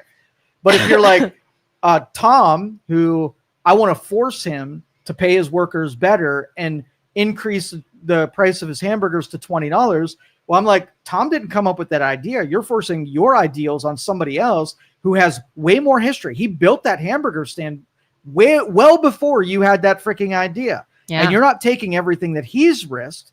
You're taking it as something you gave 30 seconds worth of thought and bad mathematics, and you're making him do something that he would never otherwise do. So how do you, when you say things like, well, go start your own coffee shop or go start your own whatever, or sell your idea to somebody else who is doing it. I would say don't Doesn't starting a business quite often involve like getting a loan? No. Not That's always? what everybody says. Okay. That's what everybody says. Yeah, because I'm like, what if someone's like, well, I can't get a loan. I don't have a job. No. I don't have a job because I'm supposed to start a business and I can't start a business without a loan, but I don't have a job. Yeah, and that's just really soft. It's sort of like underinformed people. I talk with new business owners, like people who want to get an entrepreneurial space. Yeah. And I would say 9 out of 10 of them feel like they need to raise a bunch of capital and debt in order to get started. So I had one guy come to me and said, I want to do car detailing, right? And he was like, I need to build a building and I got to buy this machine and I got to do this and I got to do this. I need a bunch of money to start my car dealing. And I said, nope, you don't, right? You know what you need to do? There are car detailing shops everywhere. There are warehouses everywhere. There are mechanics shops everywhere. All of them have unoccupied idle spaces right now. What you need to do is go out to an idle space and lease the space that you need from someone who make the argument that right now that bay over there is doing $0. I'm going to give you $50 and now you're going to make $50 on an idle bay. I'm going to cover all of my own liabilities, so I'm not creating any new expense to yourself. I'll do it for $50. And that person's going to be like, I like this kid. He's got ambition. I'm going to give him a space. So I have to then convince people to the idea that they concocted and the limitations that they have in their head are freaking wrong, right? Mm-hmm. And tell him that it's more work to go negotiate a space in a bay that's being underused, right? Instead of like buying a building and getting $1 million in funding and having your own machines and having to do 100 customers a day on day one, right? Yeah. I'm going to say, your idea is effing terrible. My idea is really good. Let's move you closer to me because I'm right, actually. And if you come fully me, I'll give you a really good plan. So any of those people can talk to me. When they tell me what they can't do, I'm going to dress it up in a million reasons. So you as a single mom and want to tell me all the reasons you can't start your own daycare, I'd be like, do you have space in your basement? Yeah. Okay. Here's what I want you to do. I want you to contact a bunch of families who are in the same predicament and offer to, have their kids in your basement all day and you're going to teach them lessons all day. Well, there's legalities to that. Well, whatever. I will concoct it. Okay. So that you will be able to pull it off and you might give your situation to me and I might not be able to have any mathematics that helps you out in your situation. You'll have to shed some of your environmental restrictions, which means you're going to have to change your life. None of it's going to be easy. I don't ask anybody to do something that they're like, oh, that's on autopilot. That's going to be the most convenient path for me. Yeah. It's all going to be effing hard. But it's all better than taking someone who's not me and forcing them to do something that they don't want to do so that I get convenience and they get inconvenience. Yeah. Choose your hard. Do you want to struggle or do you want to work hard at getting out of the struggle?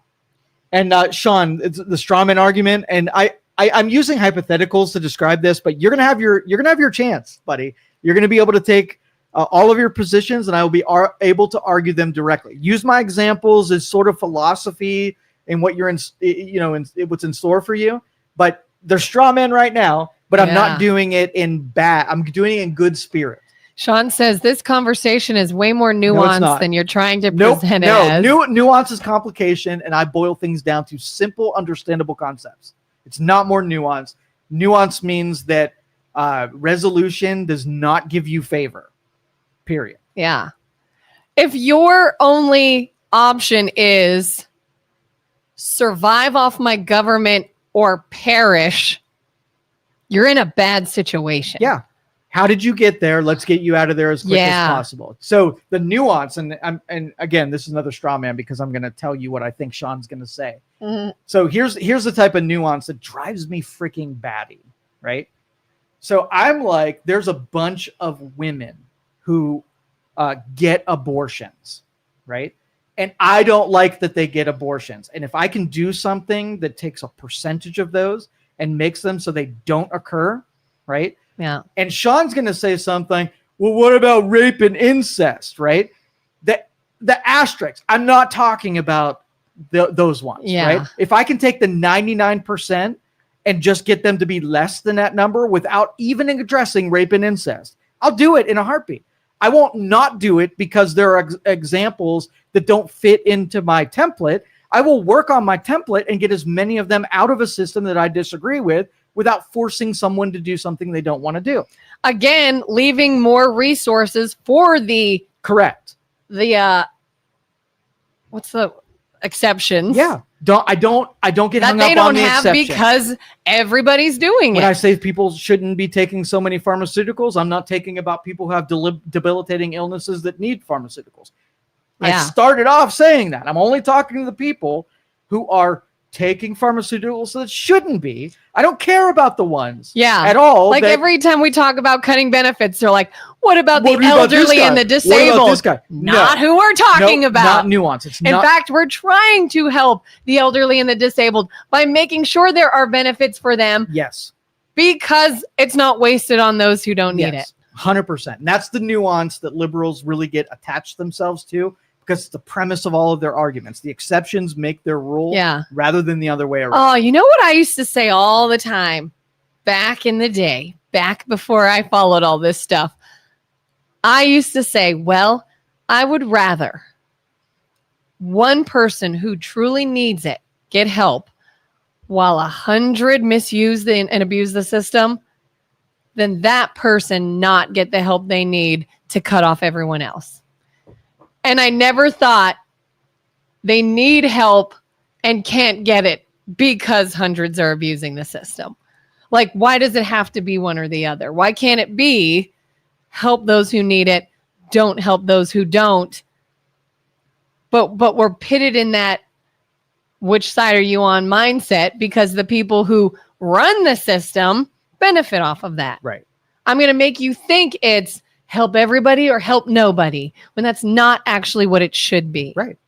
Yeah. I have the formula and all the ingredients to do this well. All somebody has to do, instead of arguing with me, just ask how you do it well. Yeah. It's a simple simulation. So Jay says, is Joe comparing minimum wage to slavery? Here's everybody knows what slavery is, right? Yeah. Involuntary servitude, being forced into doing something that you don't want to do. So if I say, Kelin, I would like you to do my landscaping, and here's $10.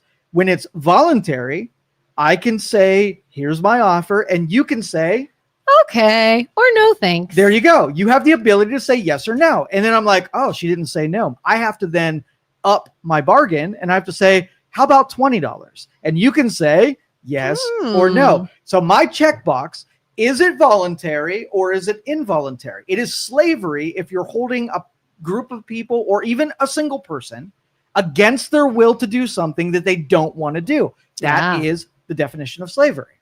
So minimum wage. If you say job posting, $8 to flip fries, and then you come in and say, I want that job. And I say, okay. And then I pay you what you asked, and you do the job that I asked. Completely voluntary. So minimum wage doesn't matter. Now, what if I was like, I'm a government person. I'm going to raise the minimum wage above where that industry can afford. Ha, ha, ha, right? I got them. I'm going to make people make more money. And then I say, I want to do this job. And the job posting says $20 an hour. And the person says, well, here's everything that you're going to need to do for me that's $20 an hour. And I say, well, I can't do all of those things. I'm a fry cook. I'd rather make what I'm capable of doing. And I'm going to say, sorry, I'm going to say no as that person. I'm going to wait for somebody who can give me all the extra values for $20 an hour. Now you're unemployed and unemployable. Yeah. So that, that bird brain in Congress decided that minimum wage was going to make something better. And all it did was take Bob, who was willing to do it, and no longer he can get a job because he's just not capable. At least there was an entry-level position for him, and now there's not. So I feel like you're going to have these pushback people that'll say, okay, let's say you hired me to flip burgers, $5 an hour. Mm-hmm. I'm okay with it. You're okay with it. I'm flipping burgers for $5 an hour. And then you come to me and you say, I'm also going to need you to be the fry person. Oh, okay. Does that come with a little bit more money? No. Oh, okay. All right. Now I'm flipping burgers and I'm the fry person. Hey, I also need you to bag all the to-go orders. Well, that's a new skill set and a new responsibility. Yeah. Is there more money with that? No. $5 an hour, flipping burgers, and you're the fry person, and now you're bagging. So do you feel like people would then say, oh, well, that's not now? Well, the market answers that question. Yeah. Okay. So if I go to the general public and I repost that, is there somebody willing to be able to do that? So you say, I'm doing these extra things. and I got to contemplate whether or not I can go put this job posting with those 3 things in there. Would there be somebody willing to come in and do that? Then you can say you want more money, and I could say no. I can get rid of you and bring the new person in to do those things, and they'd be willing to do it. If there's nobody in that queue, there's nobody in line to do that, then I have to contemplate what an unwilling person, right, what they would charge, and then offer that to you. That's how, when I could say no and you can say no, now you have a legitimate reciprocal negotiation.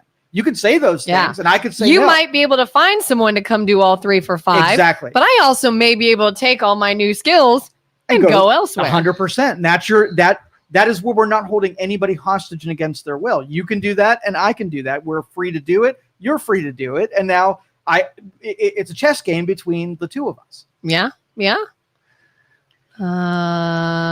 Penny Lane says, the difference between liberals and conservatives: liberals aren't willing to risk the exception to enforce the rule.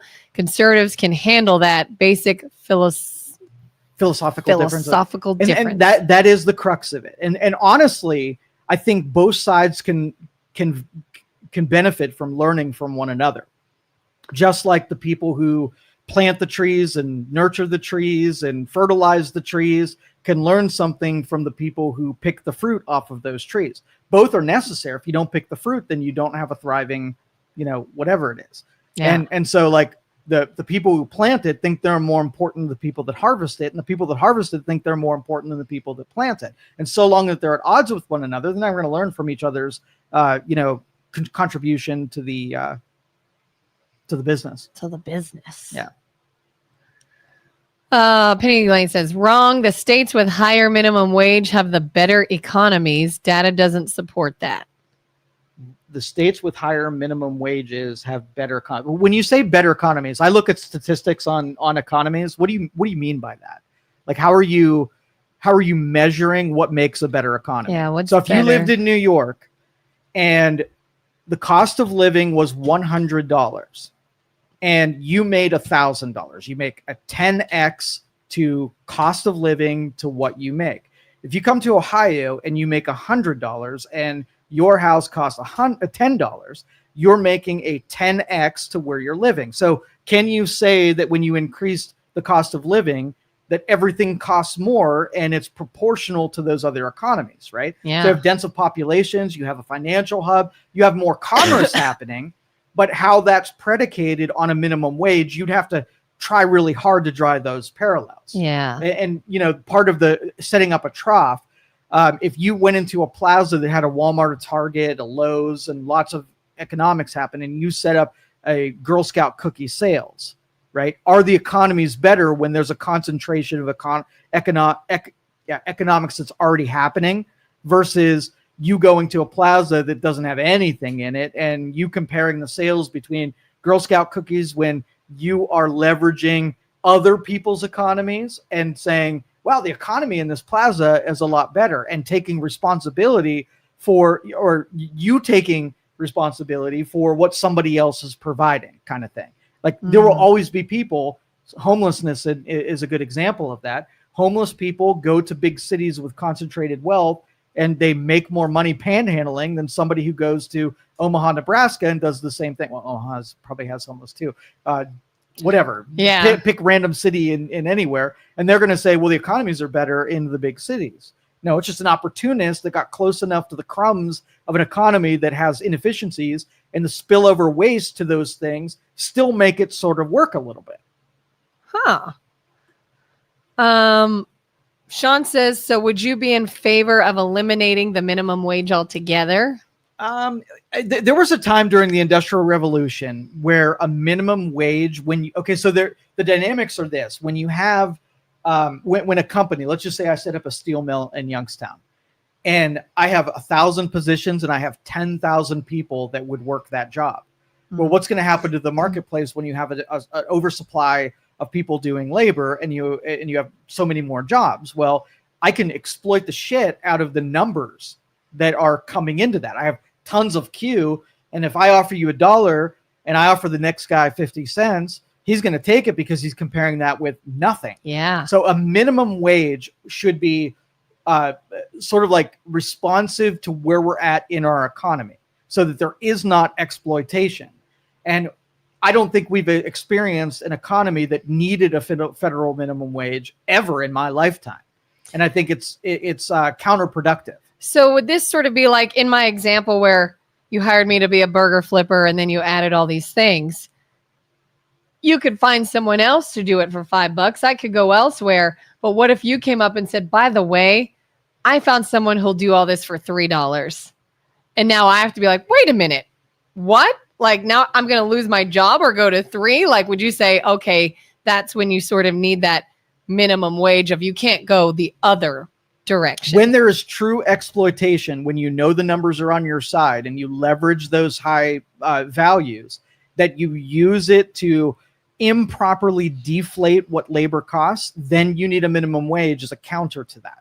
But it has to be dynamic where somebody whose objective is looking at saying, this is what's actually happening, almost like monopoly rules, right?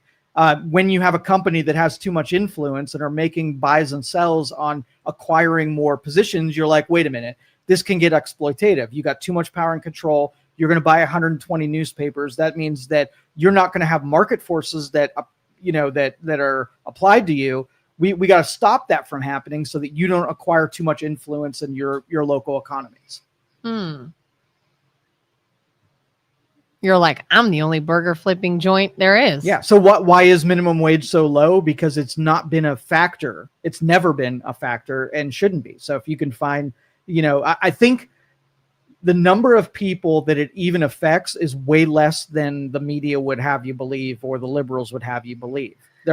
Yeah, because I can't imagine. Do you think in this day and age, if somebody went to get a job and they're like, well, what's it pay? Minimum wage? Like if somebody stated that, right, they probably would have a hard time hiring. Yeah. So if you had a landscaping company and you were having trouble attracting workers at $10 an hour, they all come to you and say, I'm not working for $10 an hour. It's hot outside and I'm working in the rain and $10 isn't enough. It forces you to go to $20 an hour, regardless of what a minimum wage tells you should pay. Yeah. You're hitting the marketplace, trying to attract people, and you have willing people that are saying whatever. If you force it, it's like, hey, your landscaping company, you have to pay $20 an hour. All that does is make your product cost more. And then the illusion of your workers, when they go out in the economy and are like, burgers used to cost $5. I make twice as much money, but now burgers cost $10. So nothing changed. It just inflated everything double what it should cost.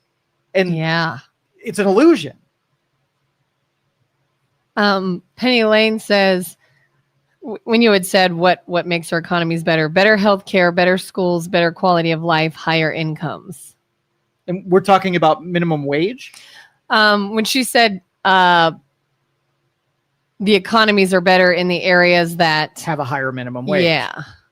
That's a long haul for me, Penny. I have to, you'd have to take a control group and compare in equal economies where one city didn't do it and one city did do it and see how much of those healthcare, because better is sort of like an arbitrary measurement as far as I'm concerned.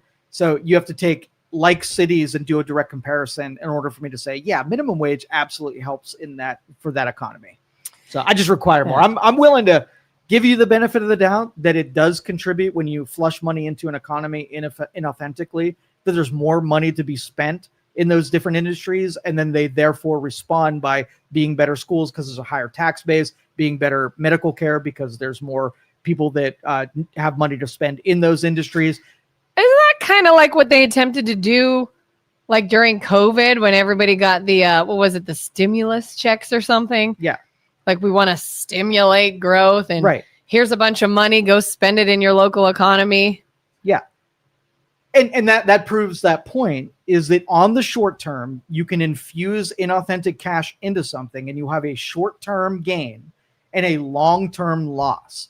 So it's going to take a little while. If I raise the minimum wage right now to $50 an hour in all of Youngstown, in the short term, people are like, I'm flush with cash.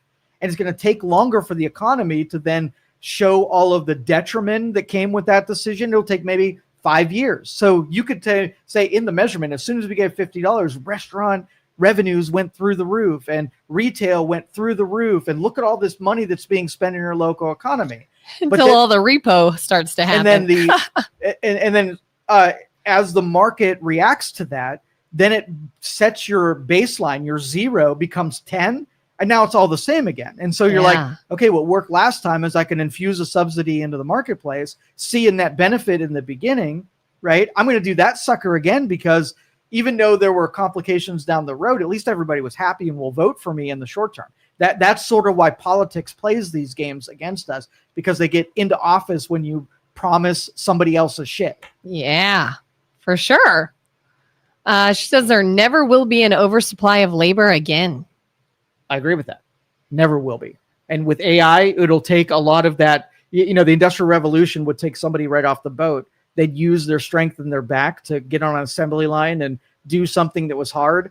And you were a commodity when you came into that, right? Yeah. And then the labor unions forced all of those commodity players to be paid more than they were valued. You could get the new guy off of the boat, but it was more expensive to train the new guy than the guy that you had living there. The unions exploited that, and then people went home and built houses and created all the neighborhoods, and all the infrastructure that we see would have never happened had the labor unions not converted some of that prosperity into infrastructure building.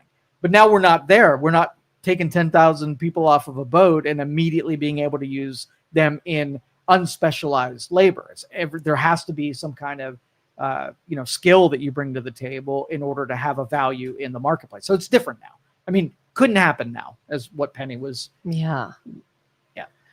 Sean says, are we not at the point where these companies have too much power to where they are able to exploit labor?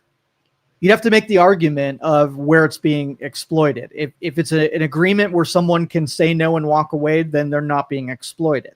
If you're fresh off the boat, I can exploit the fact that you don't have any other options. I can say, I'm going to pay you 10 cents because what are you going to do?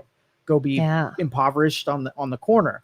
In today's marketplace, you have an infinite amount of choices that you can do. The Democrats have just taken all of those choices off the table, given you one road. And if you're not on that road, you're completely vulnerable, right? Because only thing that you're vulnerable to is what they convinced you that you're a victim of.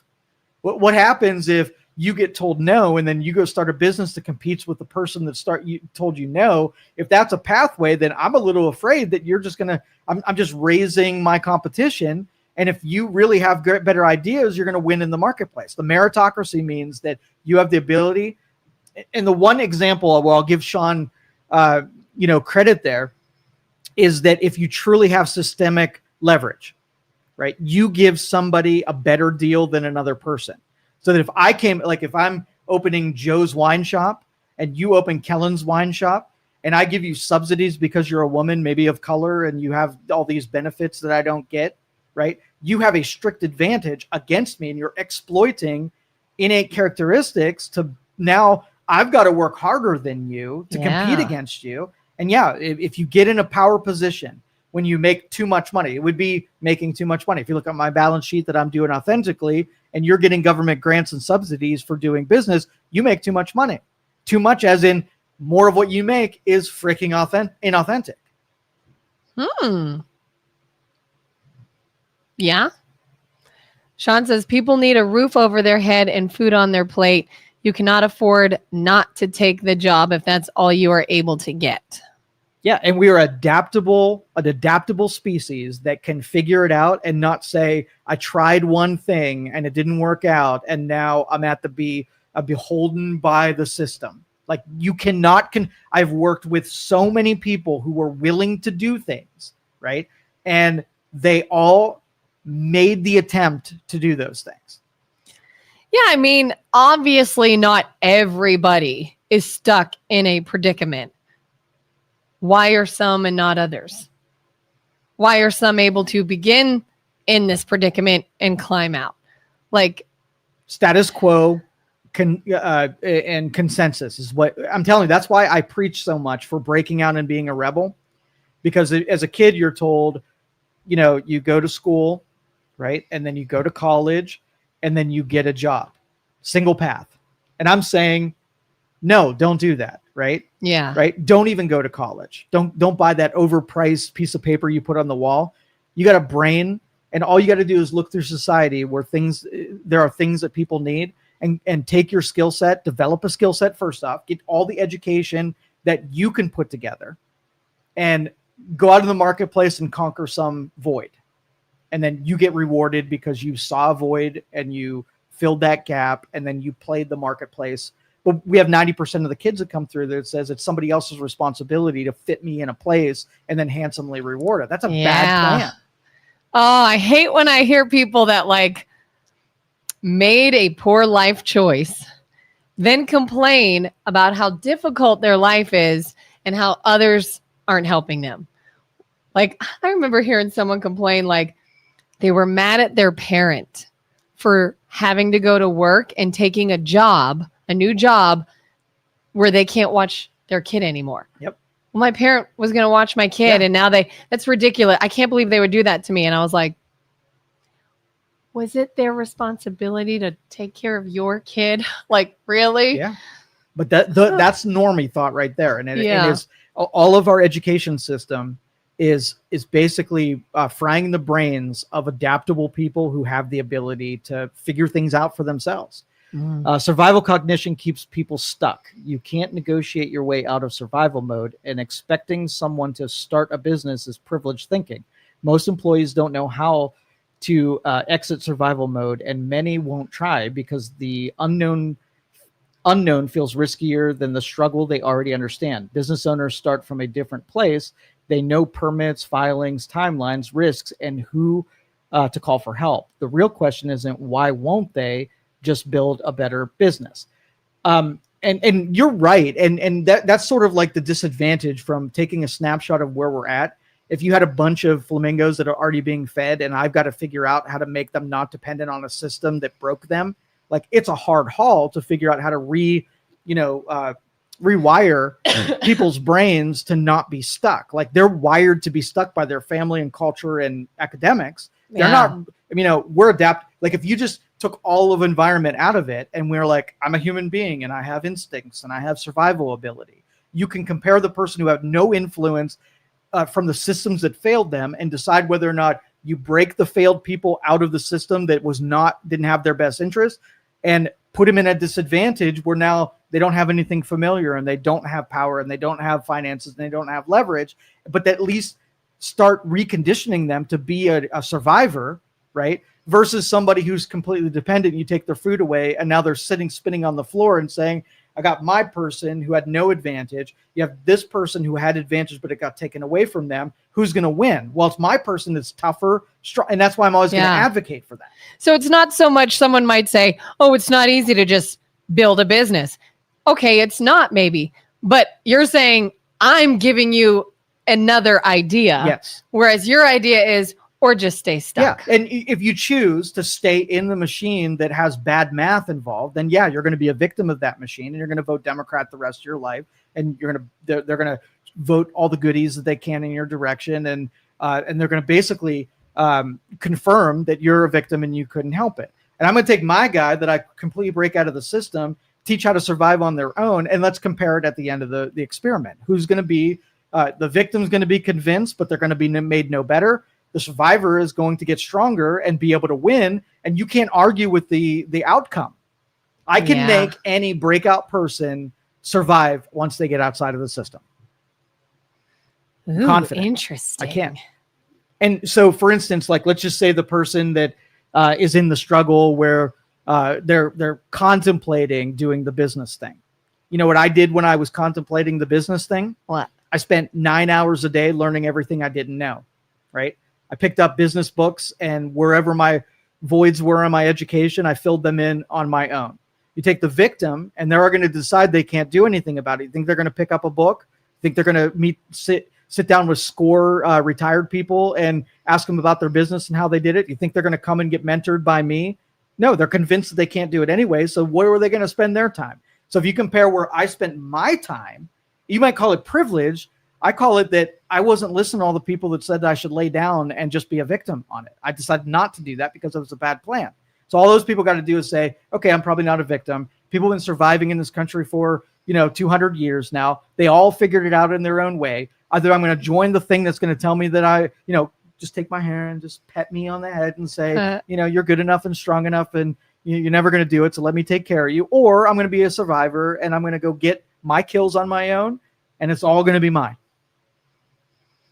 Just out of curiosity. Yeah. If someone had a business idea and they're like, this might be a cool little business to start up, would you recommend it be something they really enjoy because they will be knee deep in it? Or is that not necessarily important? No, it's not. It's not necessary anymore. I had a business idea years and years ago, and it was like a mild interest of mine. I enjoy this. I know other people who enjoy it. Wouldn't it be cool to have a little brick and mortar that does this for people?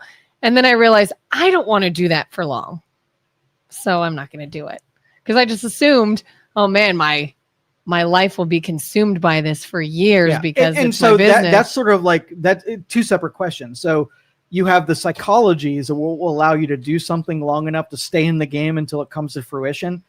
Businesses take 5, 6, 7, 8 years to grow to fruition. Yeah. So what's going to keep you in the game? Well, obviously liking something good enough, right, is going to keep most people in the game. Well, I had a dude that figured out these inflatable bags that you put back in the back of semi trucks to keep product from spilling out, right? Oh. So you want to ask the guy if he really liked inflatable bags. Is that really his passion? No. Does he have a multi-million-dollar business now because he did something he didn't really was passionate about or liked, but he saw a void in the industry, knew that his mind could conquer that problem, did that problem, built up a business, hired a bunch of employees. Now he's doing exactly what he had to take the next 5 years worth of really liking his life to get to the life that he really likes his life now. Yeah. You want to hear what my idea was? Go for it. Okay. So where I was living, it was a military town. I was young, female. My friends and I were all getting into spray tanning because we kept hearing more and more about how tanning is bad for you. But we're in this area that has military balls and proms and weddings and all kinds of things where girls are getting spray tans for all kinds of different occasions year round. And I was like, oh my God, let me open up a tanning place, I had a girlfriend that did it kind of mobily where she would go to the homes and have her own tent and do some girls and make a little bit of money. And I was like, well, it can maybe either be mobile or it could just be a brick and mortar like, they have in town. There's a lot of places like that. And eventually I talked myself out of it because I was like, it's a really, really messy thing to do. It gets everywhere. You ruin your walls and stuff. It gets in your nose. I don't want to inhale it all day, every day. That can't be good for you. And I talked myself out of it. Okay. You should have. Because it's just not a good idea. No. It's the beginning of that pursuit. So like let's just say there's 4 frat guys and they're all best friends and they hang out at a bar, right? And they're drinking and having fun. And they're like, you know what we should do? Once we have some money, we should get a bar. We're going to open a bar, right? Yeah. And it's because what they're familiar, what they know, it's the embarking on the let's fill a vacancy, right? Yeah. I can do it because I'm familiar with it, but there's a barrier of entry in business. Like what keeps everybody from being able to participate in an idea? Well, use the bags guy, right? The guy did inflatable bags. Well, he saw something that was a void in the marketplace. So I'd have to ask you, yes, you could do spray tanning. And yes, it was open to you, but it's open to every single person on the planet. I would not have been the only place. Okay. So does the marketplace need a tanning place? Yes or no? Or just you want to join something that's already been done. You don't have to make an argument for it. You just have to be an option. Right. So that's why I talked you out of it, because there's nothing unique about that. Just like the bros are going to open a bar. It's not like this really innovative idea that isn't out there. It breaks the first rule is that do you have a skill set or can develop a skill set that answer a void that's in the marketplace? And so the void would be if you move to a city, new in town, and you came from another town that had 2 spray tanning places, and you look around and said there are no spray tanning places. Now you have a void. You know that there was stuff, and you know that there isn't. Or maybe you see there's a bunch and they suck. Exactly. Like, God, they have a horrific product. We could use this and do better. That would be a void where then you would take your marketing skills and appeal to people who are paying X for the things that are available. And mine's a different thing, right? Like your Timex to Rolex type of thing. And then that would be a good iteration of a low barrier entry business. Any mean comments coming in? No, Carter says happy Thanksgiving to both Yeah, you guys. too. Are great. Hey, by the way, Thanks. do you think the depiction of the Thanksgiving feast between pilgrims and Indians are skewed? Do you have bad feelings about using the word Indians and talking about the interactions between those two groups? Do I have bad feelings about talking about it? Yeah. Like, should I say Native Americans or? Oh, you can say whatever you want. You're free to express yourself any way you want. I didn't have any bad. We're pilgrims dicks and we're Indians awesome. I can't imagine so.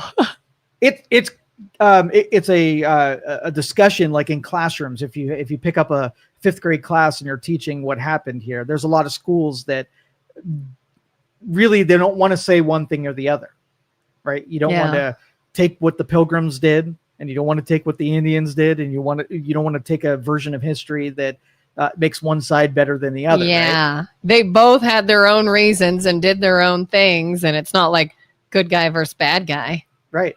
It's just a data point in history of something that happened that's part of what we are. And if you go back in time and ask could it be any different, I don't think that I would. I think the Indians were made better by the influences that from Europe and from France, from England, and they were made better because of it, because they were not getting there on their own, right? They weren't civilization building, they weren't bringing new technologies, so they benefited from everything that Europeans were doing at the time, right? And maybe they weren't great at survival, the pilgrims, when they came over, and they need a little help from what Indians knew how to do, and they had some kind of, they did a lot of trade at that time, and so the exchange of what they knew and what they could bring could have been a reciprocal type of engagement, and that's the way I choose to look at that as reciprocal engagement. Yeah. See those little classroom images of them sitting together and getting along as hope for the future that two sides with two different skill sets can help each other. Did you got turkey with your hand? Yeah, I did. Turkey hen. With the feathers. Turkey hen. That's what they should be teaching in 5th grade right there, the turkey hen. Yes. All right, maybe that's 2nd grade. All right, thanks for joining us, Happy everybody. Thanksgiving. Happy Thanksgiving.